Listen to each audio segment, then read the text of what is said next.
Many of you who've been following me for quite some time know that I come from a polygamist family. Now, my husband pointed out to me the other day that not everyone knows what polygamy is. So, polygamy, for those who are unaware, is the practice of one man and multiple wives. So, today I'm going to share with you my first introduction to shame and public hate or humiliation, however you want to look at that. Then I'm going to share actually my most asked for, number one asked for piece of advice. And I'm going to give you my brief guide to handling outrage and hate in today's public, very public online world. And more importantly, I'm going to share my practical tips and tricks to how to not be part of the problem. All that and more on this episode of Deconstructing the Culture. I am your host, Elisa Steele.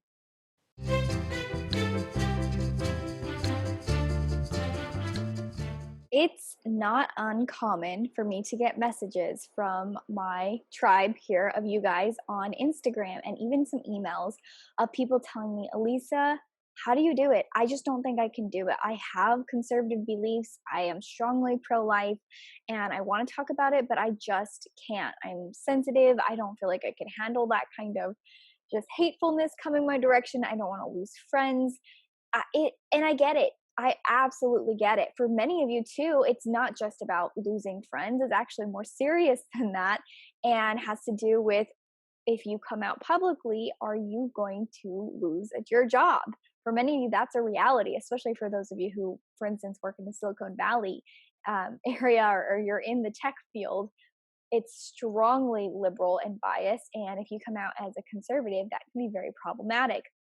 So I want to preface all of this with saying I do think all of us should speak up about our beliefs and our values. And I do think that we should be strong and willing to share those, not just because it's good and right, but also because a lot of these values are Christian values and it's can be very scary to speak about our faith, but a lot of these intertwine. I don't think that you can separate your Christian faith from your pro life beliefs. They go hand in hand if you believe in both.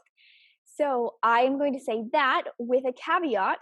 There's a but. The but is don't share it in a place or in a manner which is going to compromise your livelihood. I'm just not going to tell you to be completely reckless and go out and yell it. Obviously, how you deliver your faith or your opinions on politics is very important. You can be completely right and share it like a jerk and you're going to lose friends. So I am prefacing sharing your beliefs and sharing your opinions in a healthy, positive way and not in a way that's going to compromise your livelihood. So that is my disclaimer at the beginning of all this. Now, I'm going to share a story with you that I shared, I think, one other time, but is a little bit personal for me. And that is my first strong, I would say my very first ever, because I was so young. And also, it just was so, it was so devastating to me that I still remember it to this day. And it was my first exposure to public shame, hatred, loss of friends. And in this case, it was over something that I couldn't control. And that was the family that I was born into. Now, I want to say that I love the family that I was born into. Um, I don't recommend or condone polygamy in any way, shape, or form. I want to make that very clear. But I do love the brothers and sisters that I got out of it. And I probably, having lived this life, and it's the only life I've known, I probably wouldn't change it simply because I love the other human beings who I call family way too much. So, but here's the thing. When I was young, very young, probably about 5 or 6 years old, I went to a private school part-time, and I loved the school. It was a really great school. And it was in Utah, so a lot more people in Utah are familiar with polygamy and has a little bit more of a stigma in Utah, I would say, from personal, probably just from personal experience. I think Utah has more of a stigma against polygamy than a lot of other states.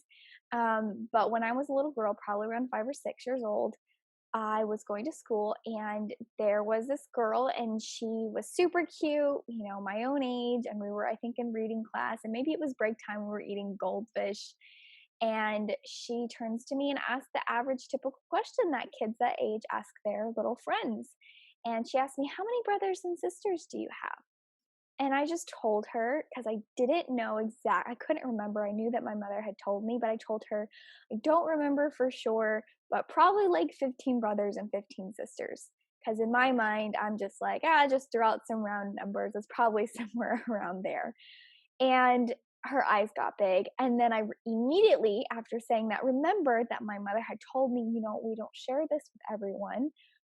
This is more private information. She didn't necessarily, you know, I don't know if she used the word secret, but I think that was implied. And she was just kind of like, "This is a secret." And so that's what I shared with this little girl, even though I don't think my mother used the word secret. I'm fairly certain she didn't. That, in my mind, is what it translated to. And so I told the little girl, "But shh, that's a secret. You can't tell anyone."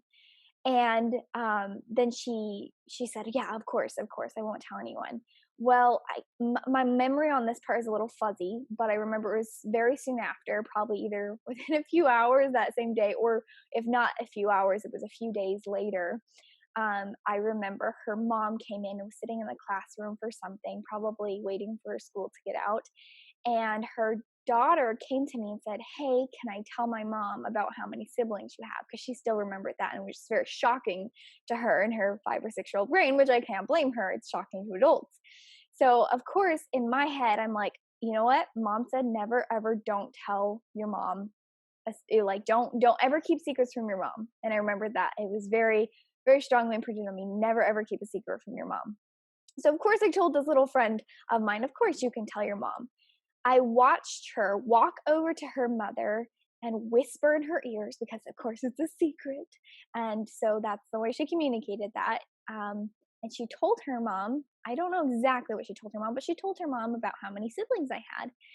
And I just remember watching her face, and it was so distinct. It's almost burned in my memory. I can't even remember what the little girl's face looks like, much less anyone else in that classroom. But I remember the mom's face because it was so burned into my memory. I watched her face turn from, interested to hear what my daughter has to say, to looking at me, to, scrunching down her eyebrows, to kind of raising one eyebrow, and then kind of looking at me with this look that I can really only describe as disgust, or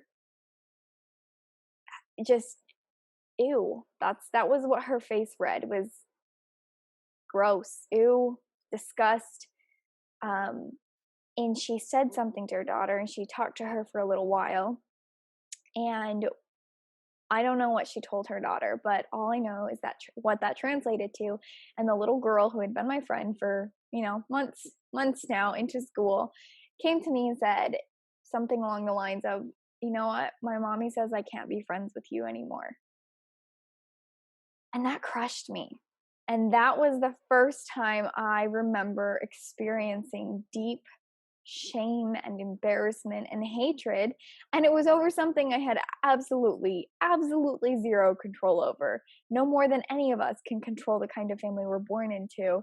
And obviously, as a believer and as a Christian, I believe that God has a hand in all things, not just a hand. He is um, God of all. And so I believe that He has a plan and a purpose for my life. So I'm not saying I regret being born into a polygamous family at all. I love my family, as I've said. And I think that God had a plan and a purpose, and does have a plan and purpose. So I'm not saying I regret that, but that was my first introduction into experiencing pain and public ostracism. And it only really continued from there. That stuck with me so hard. And then I had other experiences like that growing up, that by the time I got to high school, at this point, my mother had remarried, and for various reasons I'm not going to go into now, I didn't legally change my last name.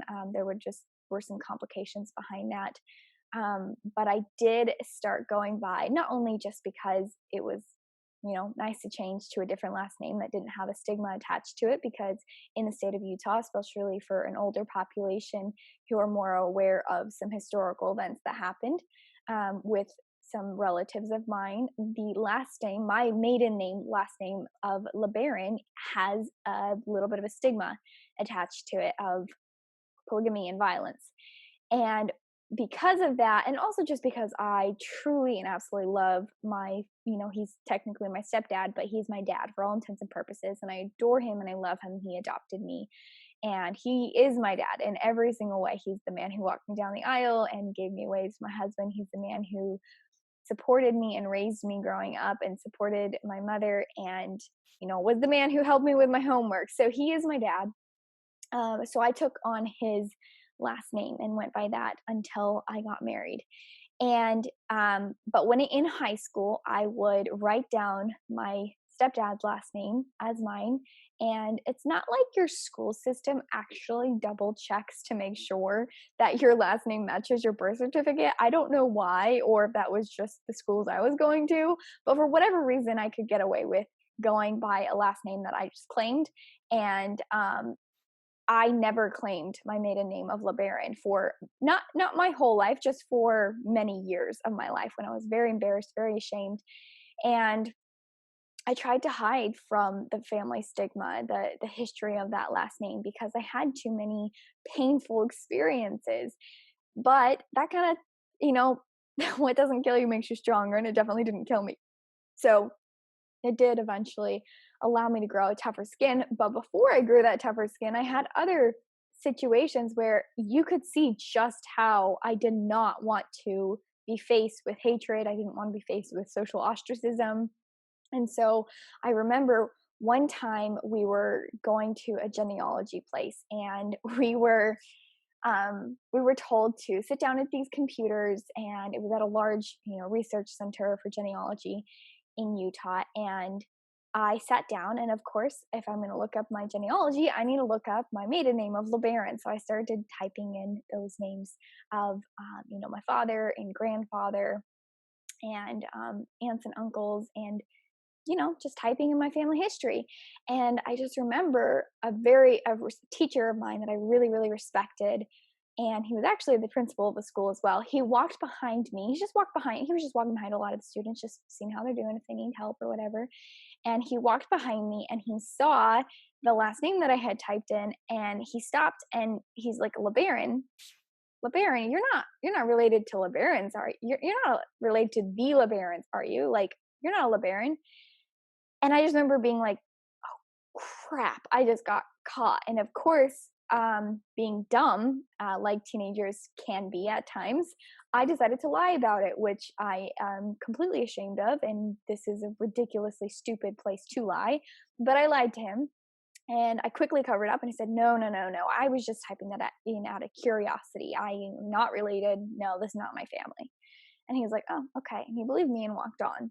And that I tell you only because I want to demonstrate that I too have not always been immune to shame or hatred or trying to say something to placate the situation so I don't have to face public ostracism or criticism.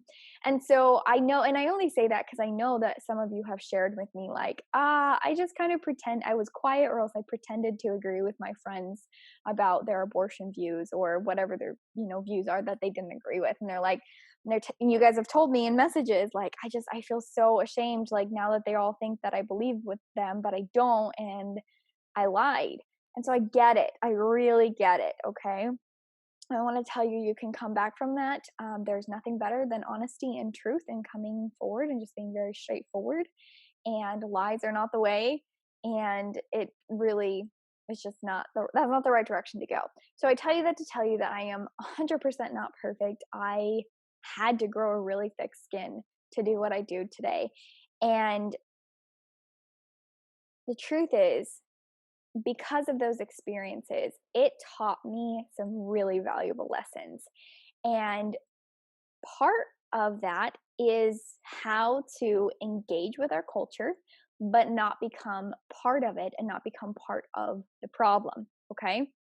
So for instance, I just want to point out an obvious fact that I think a lot of us have cued into already is we belong to an outrage culture. We love to be outraged. We're addicted to outrage.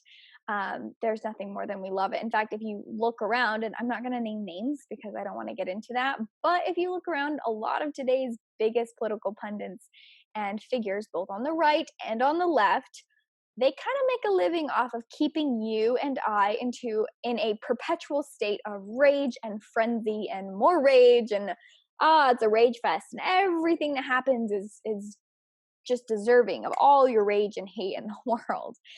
And that's just honestly not healthy for anybody. It's probably not healthy for the host, and it's really not healthy for you and I. And so, having been in the political world long enough, I totally been through that. I am the first one to admit that I used to be a rage machine and everything would make me outraged and everything was the end of the world. And you just can't live like that. That's not sustaining.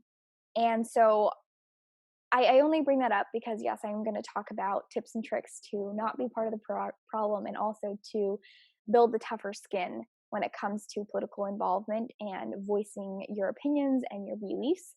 But I also want us to recognize that you can be part of the conversation and you can take part and promote a healthy conversation in politics and not be silent, but you do not have to take part in the rage and anger part of our culture that is being promoted right now. You do not have to be part of that. I myself have worked very hard to try and get away from that.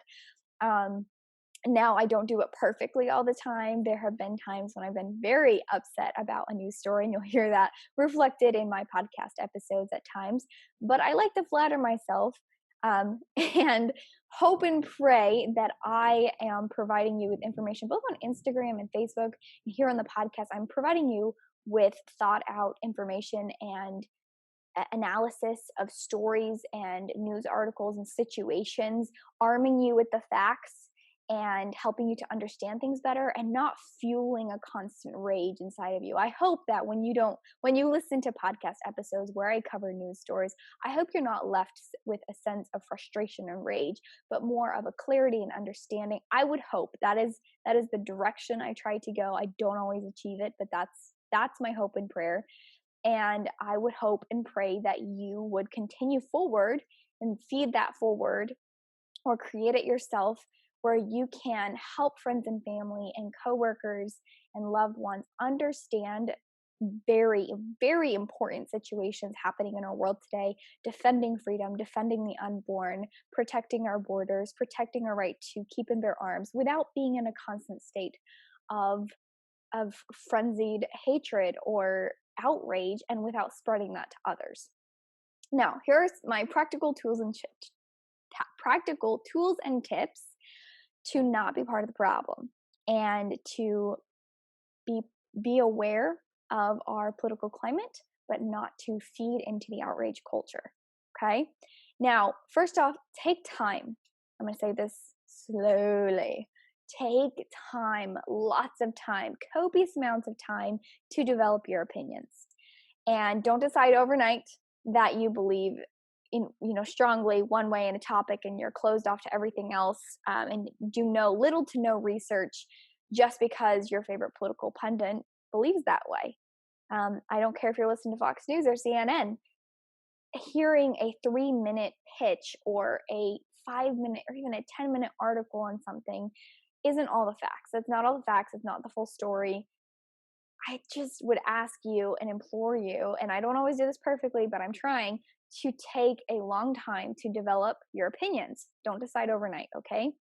If you agree or disagree with me on whatever my issues are, my main issues that I like to push and talk about here, which are mainly social issues. We're talking about traditional marriage and pornography and human trafficking and abortion. I talk a lot about those issues. And the truth is whether you agree with me or disagree with me on these issues, I would ask you to go a step further and do a lot of research in them and take more time to develop your opinion on them. So, and follow up to that. And a secondary tip, like tip number 2, I guess, I'll probably lose track, so I probably won't keep numbering them, but question your stance on everything. Absolutely everything. I mean it. for instance, take me and my stance on being against abortion and being pro-life. Question it. Question it among in your own heart. Question it and research some more. Question your stance on everything, because guess what? It can't hurt. Either you will learn more and you will be more informed and have a more solid base and understanding as to why you believe what you believe, or you will learn something that will 100% change your mind or shift your mind in another direction. This happened for me. I had one very strong stance on the war on drugs, and then I ended up doing a research. I started getting more and more into the opposite side, and then I read a 10-hour book, and the next thing you know, I started finding my opinion evolving. Whereas I thought I was, by reading this literature, I would be confirming what I already thought about that issue. I ended up evolving on that issue.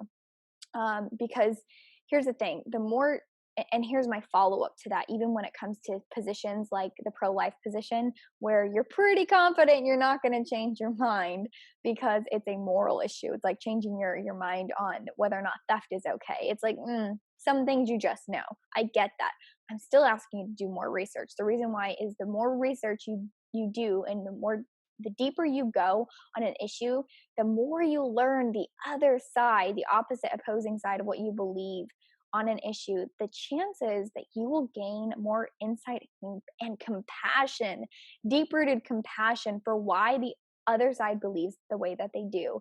Then you find yourself not in a state of outrage. And that's something that I've found over the last couple of years. I used to be in a constant state of outrage over abortion. And don't get me wrong.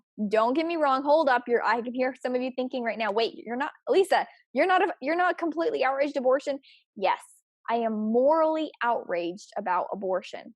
I am. And I am deeply moved and deeply disturbed by the issue of abortion. It gets me up in the morning. Next to my faith in Jesus Christ and my devotion to my husband and family, abortion gets me up in the morning, okay?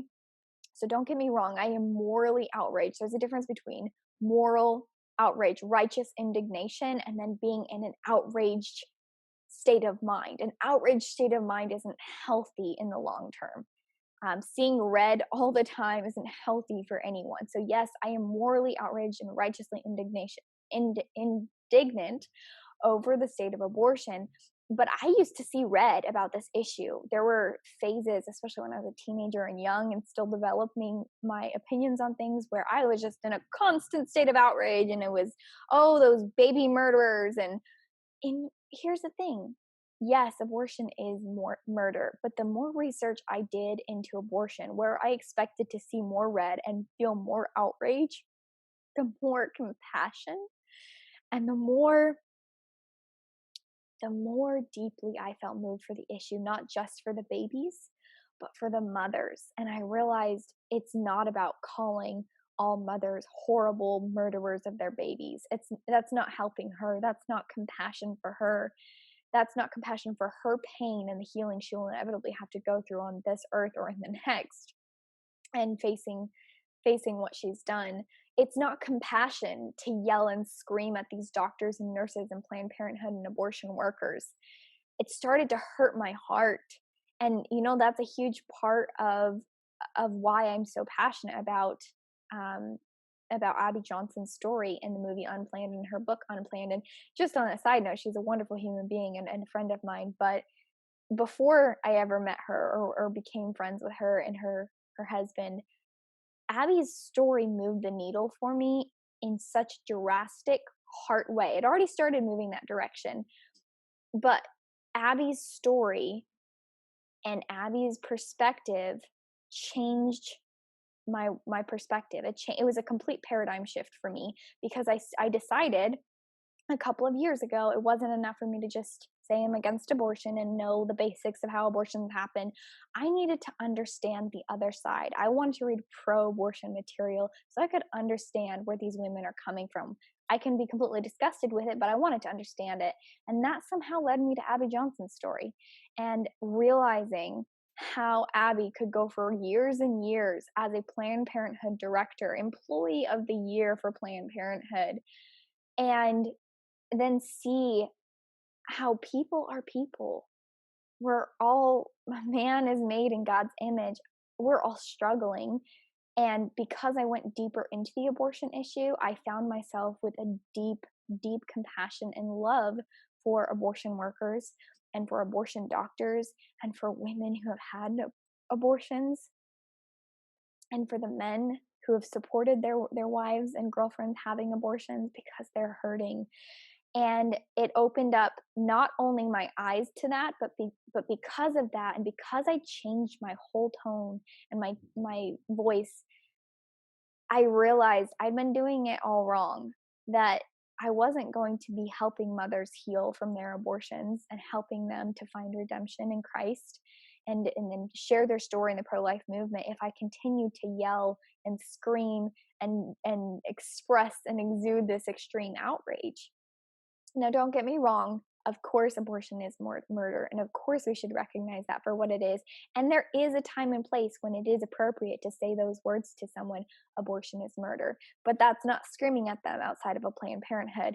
In fact, a while ago, I was talking to my husband at the kitchen table, actually, and he told me, I don't know how exactly we got to this, but he asked me, Elisa, if you could say one thing to a woman walking into an abortion clinic, what would you say?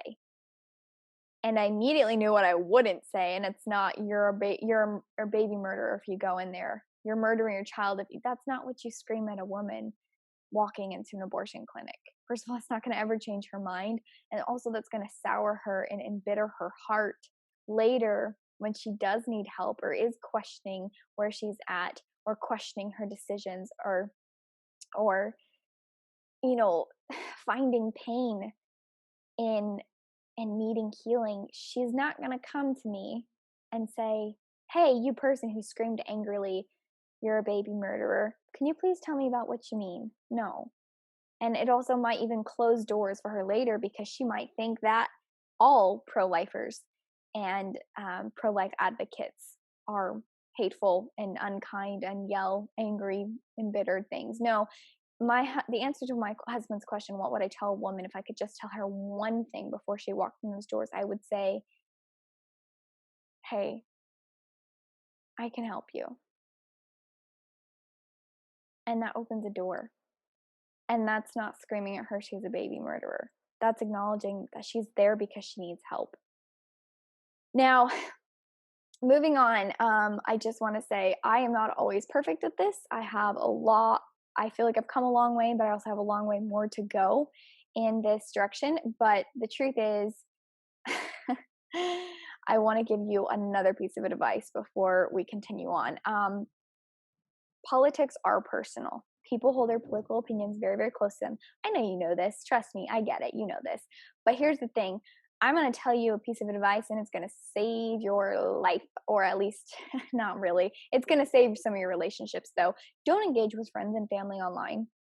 Just don't. Seriously, have that in a personal face-to-face conversation. If you disagree with your grandma or your cousin or your best friend or your coworker, don't have that conversation online. If you know who they are, if they're a friend or a family or someone you know, don't engage with them online. It's just not worth it. Too many things can be taken the wrong way. It either truly needs to be face to face or over the phone, or really, like, worst case scenario, in a private chat where you can talk about that.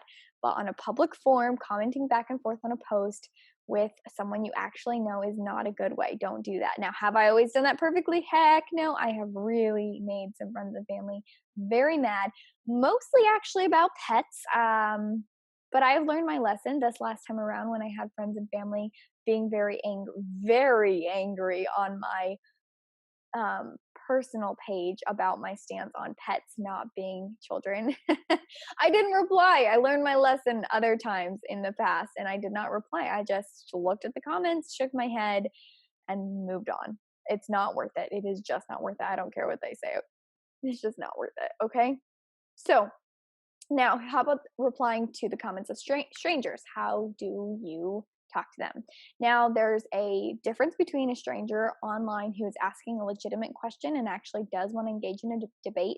That does sometimes have value, especially in a public place, because yet that person might be asking questions and you might be giving answers that other people actually want to hear. So if you notice very frequently, when I reply to strangers' comments online on Instagram or Facebook, I'll frequently actually take a screenshot of their question or comment. I'll post it in my story with my reply because I'm not just replying for them. That is a lot of energy and time. I'm also replying to them, but posting it publicly where other people can find that. So maybe their question that they were wondering about was answered right there. That applies to everyone. Even if you're not posting on your story, you're commenting back to someone else on my feed. That can be really helpful. Okay. Um, the thing is, though, when you get some people who are not asking legitimate things, they are just hateful pieces of human people. Um, I honestly, it doesn't always work, and I'm not always perfect at it, but the number one thing I try to do when I see awful, hateful, evil comments or messages sent to me, which is on a pretty regular basis. I get death threats on a pretty regular basis, okay?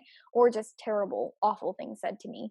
Um, I try to, and it doesn't always work, and I don't always do this perfectly, but I try to imagine the worst case scenario as to why they are saying that. I try to imagine the worst case history or background, and I try, doesn't always happen successfully, but I try to create and invoke compassion in my heart.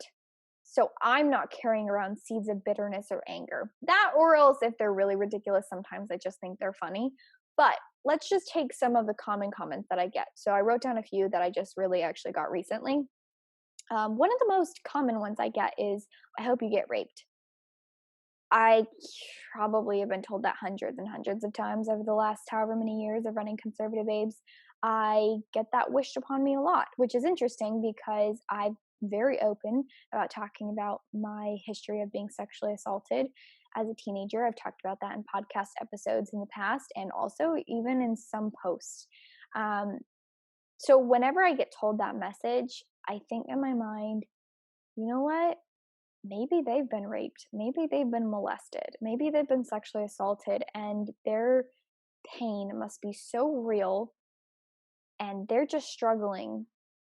Maybe I'm just going to have compassion on them and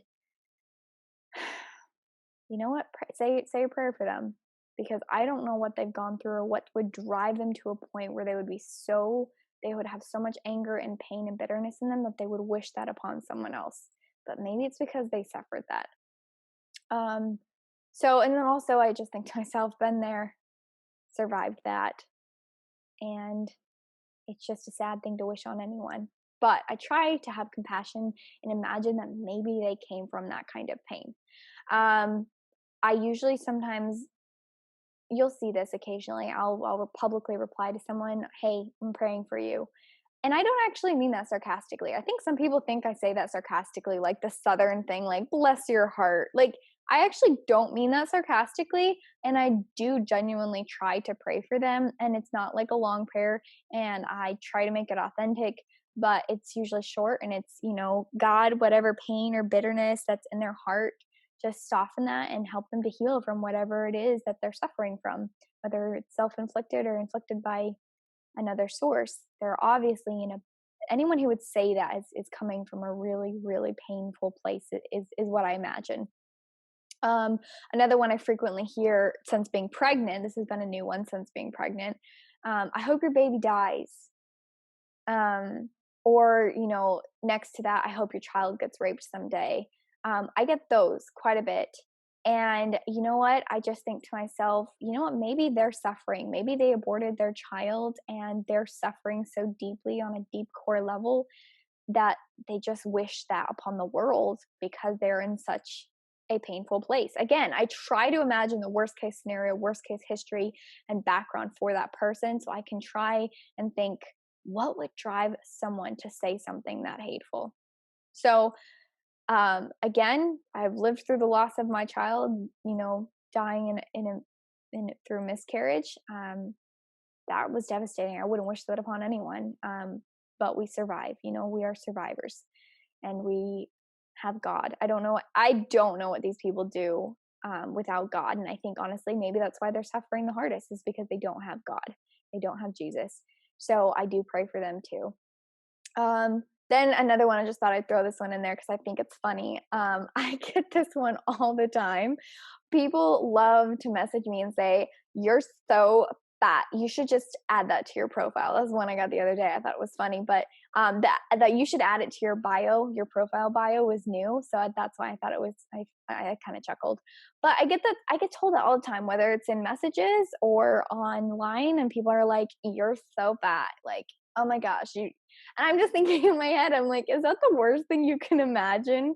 That the worst insult you can imagine is that someone is fat. Okay, well, in your imaginary world of worst insults, I'm chuckling at yours. And also, I don't understand what you're implying. Like, if someone's fat, they have no right to an opinion or speak. I don't know. I don't know what goes through their mind, but I do think it's funny because I'm like, is that really the worst thing you can imagine? What world do you live in? That is the worst thing you can imagine is calling someone fat. So I'm super not I'm super not phased by basically most of the messages. Once upon a time, I was phased, but that was a long time ago. And between having to survive a last name that brought a lot of questions and stigma, to the fact that I have survived living in this political world for quite some time now, I've built up not just a thicker skin, but also I figured out the tools that work for me and I believe work for you. So if you can utilize these tools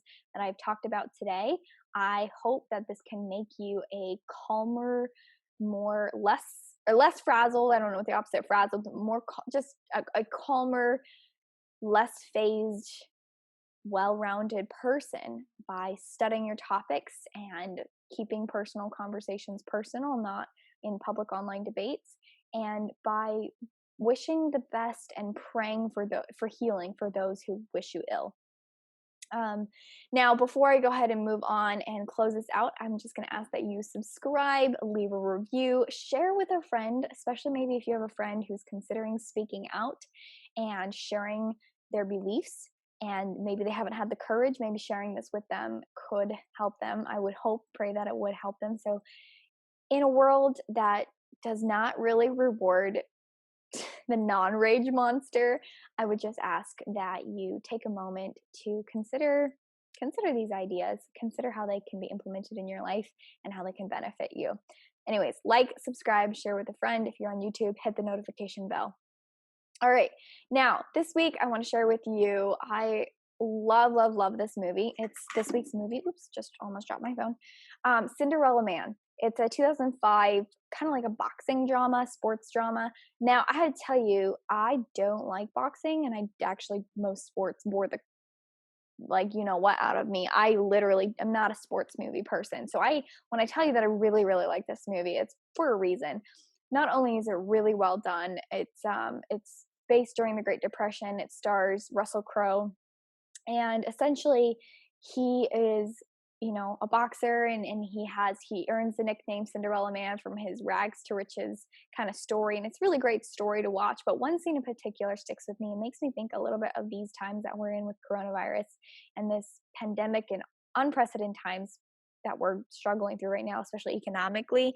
There's a moment in the movie that is so inspiring. This man who has so much pride and is like the last person in the world who wants to take welfare or welfare check, he goes and finally, just because he needs to feed his kids, he goes and he takes welfare money. But then later on, he builds himself back up. He is able to become sufficient and provide for his, self-sufficient, provide for his family. He saves up the money and repays the welfare office, which is ridiculous. That, like, even the people in line were like, what? Why are you giving us money back? That's not how this program works. Now, I am not insinuating that anyone accepting a stimulus check today from the government should repay it. Don't jump to conclusions, okay? But what I am saying is that there's a certain amount of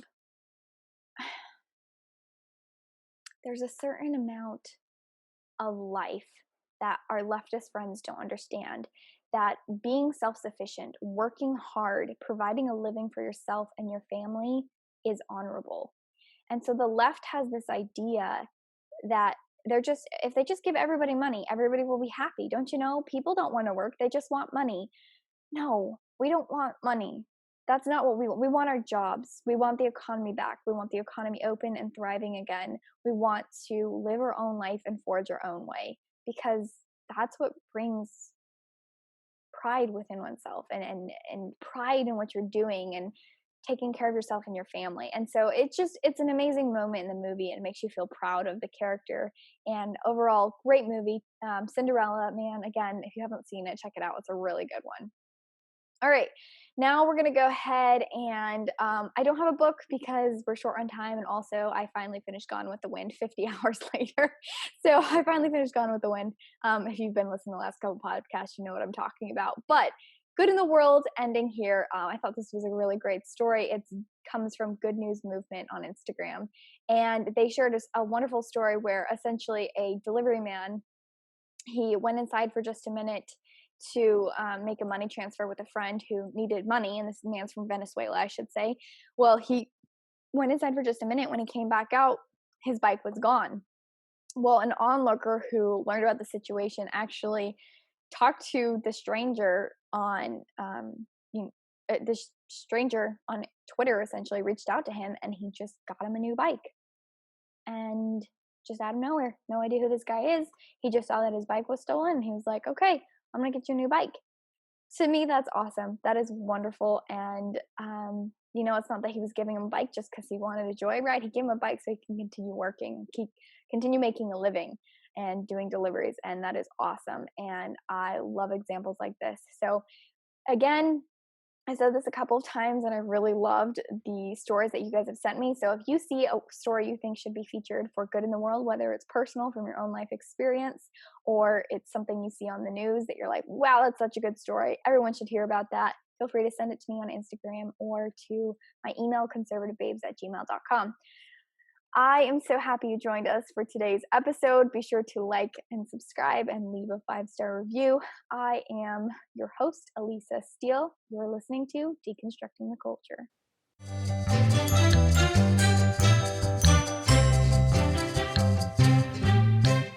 Hey, conservative babes.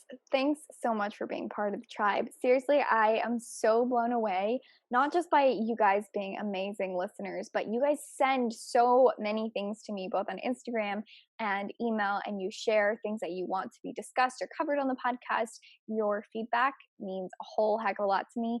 And also, not only that, but I want you to know kudos to you for making this podcast what it is, because it's grown 100% word of mouth, and that's because of you, my friend. So thank you so much for your continual recommendation of this podcast, sharing it with friends and family.